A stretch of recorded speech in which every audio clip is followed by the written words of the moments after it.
kan. Kemudian sampai pada titik tertentu yaitu ada rekomendasi. Jadi kalau ada pelanggaran kode etik, kemudian dewan atau namanya komisi lah ya, komisi kode etik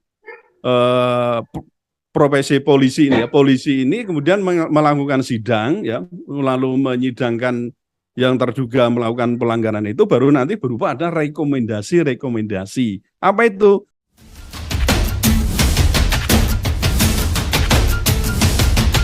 Kebenaran, Prof. Bisakah dijelaskan, Prof, seperti apa sebetulnya proses yang berjalan sekarang?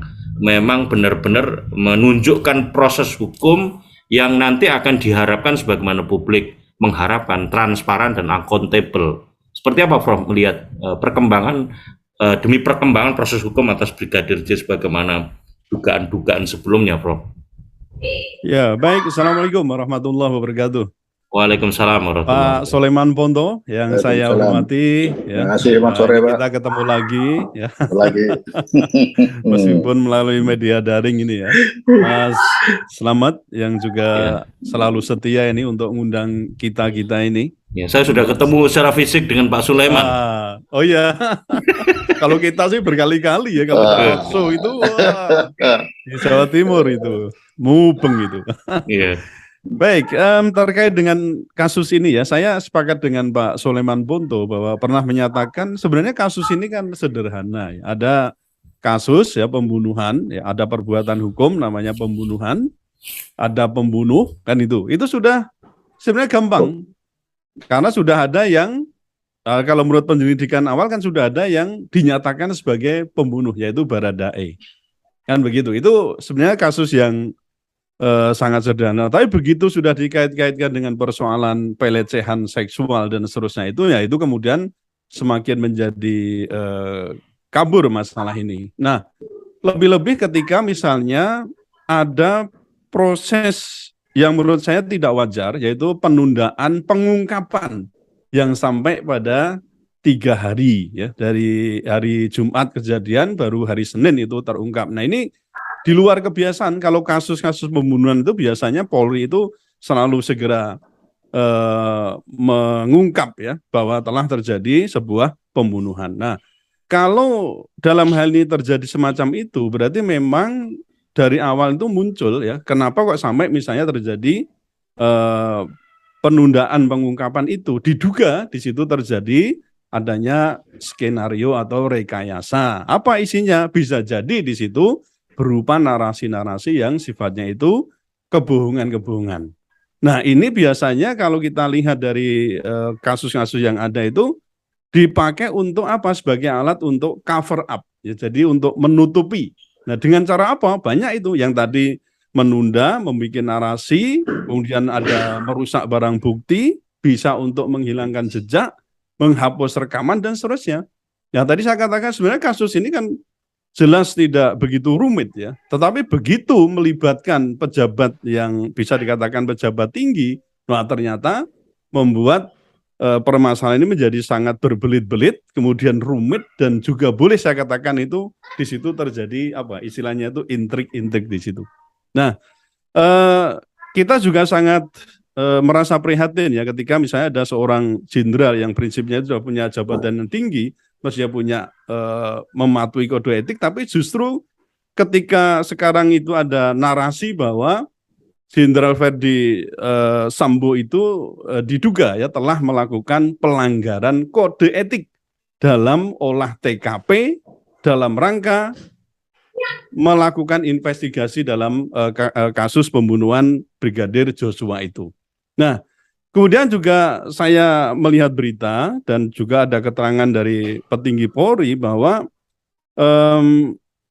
kabar terbaru Irjen Verdi Sambo itu dibawa.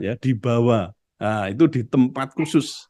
Ini kalau di WA itu disebut dengan Patsus.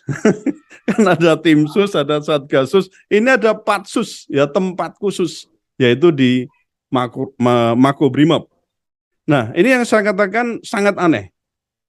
Mengapa saya katakan aneh? Karena menurut saya tidak ada alasan untuk membawa ke tempat khusus dalam arti ya, ada yang mengatakan ditahan, diamankan dan seterusnya ya. ke tempat khusus tidak ada alasan. Kenapa? Karena setahu saya Verdi Sambo itu baru diduga melakukan pelanggaran kode etik ya dalam olah TKP kasus pembunuhan Brigadir Joshua tadi, bukan sebagai tersangka apapun. Nah, sementara yang menurut undang-undang ya hukum kita, ketika orang itu ditahan, nah itu kan berarti sudah ada tindakan fisik kan di situ. Itu mestinya berdasarkan pada ketentuan undang-undang bahwa yang bersangkutan telah melakukan tindak pidana. Nah, mestinya ketika apa? Sudah juga ditetapkan sebagai tersangka, kecuali tertangkap tangan. Kali ini kan tidak tertangkap tangan. Jadi memang mestinya ditetapkan sebagai tersangka dulu, kemudian baru dilakukan namanya penahanan. Nah, kalau tidak ada unsur penahanan yang ada kode etik, maka boleh dikatakan ya ini sebenarnya adalah pelanggaran HAM. Menurut saya ini bukan soal sambilani Verdi Sambo enggak, tapi kalau kita lihat dari narasi hukum kita yang kita kembangkan itu enggak mungkin kalau orang yang melakukan atau diduga melakukan tindakan pelanggaran kode etik kemudian diamankan dalam kasus dalam tempat tertentu ini. Nah, sehingga dalam hal ini Mas Slamet itu kemudian bisa menimbulkan syakwa sangka ya, teka-teki atau spekulasi begitulah yang terkait dengan kejadian ini. Sebenarnya apa sih sesungguhnya yang terjadi dalam kasus pembunuhan Brigadir Joshua ini. Nah, bahkan kalau tadi saya ngomong dengan Pak Ponto itu, wah ini namanya tidak mengamankan lagi, ini sudah penculikan. Nah, itu. Dalam tanda kutip ya, ini sudah berupa penculikan ini. Ini bukan lagi pengamanan biasa. Kenapa? Ya karena memang tidak ada alasan sebenarnya untuk mengamankan di tempat khusus, apalagi kok dikatakan sebagai itu ditahan di Mako Brimob.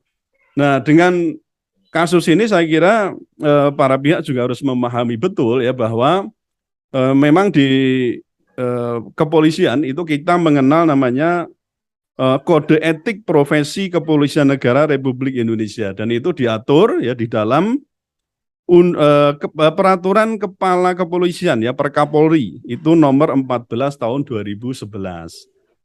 Nah, kalau kita lihat kode etik ini Mas Slamet itu diatur ya bagaimana seorang polisi itu bertindak baik dalam hal bernegara, bermasyarakat, berbangsa sampai pada persoalan kepribadian.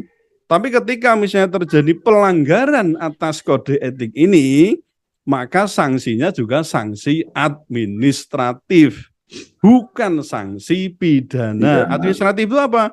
Bisa misalnya ada teguran lisan, permohonan minta maaf itu disebutkan.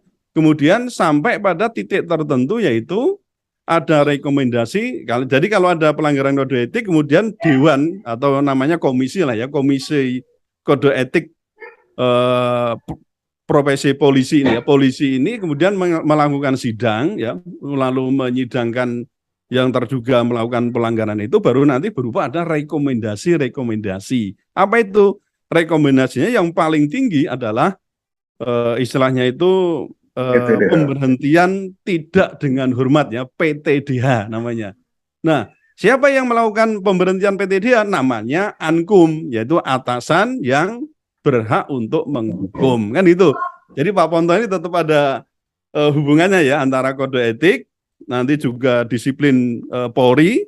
Nah, tadi terkait juga terutama ini dalam hal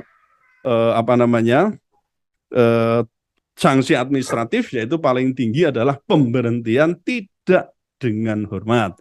Jadi kembali ke persoalan penahanan atau dalam tanda kutip itu pengamanan terhadap Verdi Sambo ini ya di Makobrimob ini, saya kira pertama sudah melanggar ketentuan-ketentuan di kode etik, dan itu juga berarti juga bisa dikatakan itu sebuah pelanggaran hak asasi manusia. Sekaligus apa? Tadi dikatakan ini bukan pengamanan tapi dalam tanda kutip ini adalah sebuah penculikan. Nah, ini mantap.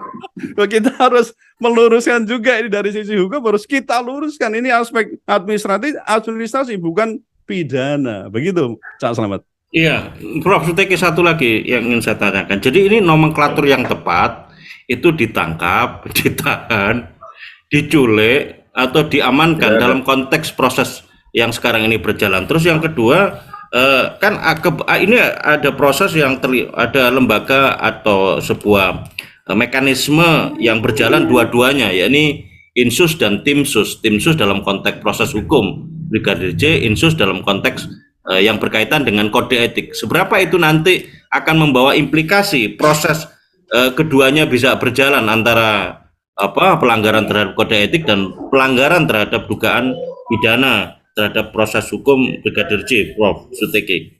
Ya kalau persoalan istilah yaitu monggo lah narasi Polri yang mau diberikan itu apa. Tapi yang jelas kita dengarkan diamankan di tempat khusus. Nah rata-rata kalau kita orang awam memahami diamankan itu berarti ditahan. Kan begitu. Tidak selalu dalam arti ditangkap. Kan itu. Ditangkap dalam rangka apa? Enggak ada lah. Makanya saya juga agak bingung ini mau mengatakan apa. Apakah itu ya tapi yang paling tepat ya diamankan di tempat khusus. Ya, diamankan dalam pengertian apa? Monggo. Tapi tadi saya katakan istilah pengamanan di tempat khusus pun ketika itu sudah menyangkut badan, membatasi kan berarti merampas kemerdekaan seseorang dibatasi dalam ruang tertentu di tempat tertentu sudah perampasan kemerdekaan di situ. Menurut saya itu tidak pas kalau yang dilakukan adalah pelanggaran kode etik. Itu satu ya. Kemudian yang kedua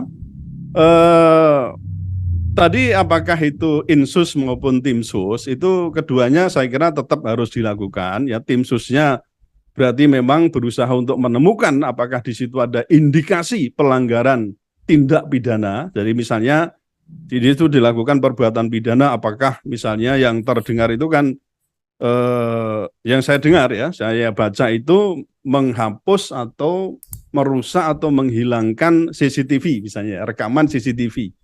Nah kalau itu dilakukan ya misalnya ada andil di situ berarti kan ini ada upaya apa? Ada upaya untuk menghalangi atau apa ya istilahnya itu menghalangi dalam hal ini pemeriksaan ya pemeriksaan untuk mengungkap suatu kejahatan.